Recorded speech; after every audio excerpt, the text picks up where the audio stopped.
ఒక బావిలో కొన్ని చేపలు ఉన్నాయి. అందులో ఒక చేప పిల్ల బయటకి రావాలి అని చాలా ప్రయత్నం చేస్తుంది. కానీ మిగిలిన చేపలు దానిని ఎగరకుండా క్రిందకు లాగేస్తున్నాయి. అయినా అది పట్టు విడవలేదు.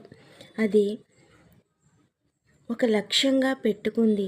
ఏదో సాధించాలి అనే తపన, లేకపోతే బయట ప్రపంచం చూడాలనే ఆశతోనో అది ఎగిరే ప్రయత్నం చేస్తూనే ఉంది. దాని ఆశని, అది చేసే ప్రయత్నాన్ని చూసిన ఆ తల్లి చేప అది ఇంకా పైకి ఎగరడానికి తన వంతు ప్రయత్నం చేస్తూనే ఉంది. ఎన్నిసార్లు ఎంత ఎత్తు ఎగిరినా అది బావి బయటకు రాలేకపోయింది. అందరూ ఎగతాళి చేశారు. నీ వల్ల కాదు, నువ్వెందుకు పనికిరావు అని. కానీ ఆ తల్లి చేప చెప్పింది, ప్రయత్నం చేయడం మానకు. ఒక సమయం వస్తుంది, దానికోసం నువ్వు ఎదురు చూడాలి అని ఆ పిల్ల చేపకి ఆ తల్లి చేప ధైర్యం చెప్పింది. అనుకోకుండా ఒకరోజు ఆ బావిలోకి ఒక చిన్న పిల్లవాడు చేదవేశాడు. అది చూసిన ఆ తల్లి చేప తన పిల్ల చేపని ఆ చేదలో వేసింది. అంతే, మిగిలిన చేపలు అలానే చూస్తూ ఉన్నాయి. ఆ పిల్ల చేప ఆ బావి నుండి బయటకు వచ్చింది. మొదట భయం వేసింది. తరువాత తన తల్లిని గుర్తు చేసుకుంది. అంతే, ధైర్యం వచ్చింది.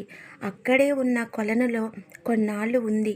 తరువాత కాలువ ద్వారా ఒక నదిలోనికి వెళ్ళి అక్కడ ఎంతో సంతోషంగా జీవించడం మొదలుపెట్టింది.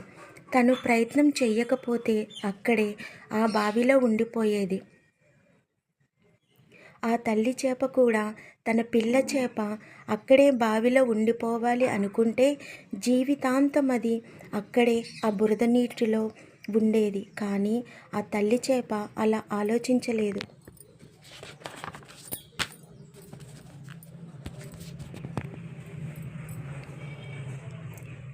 ఎందుకంటే తన బిడ్డ చేప పిల్ల సంతోషంగా ఉండాలి అనుకుంది.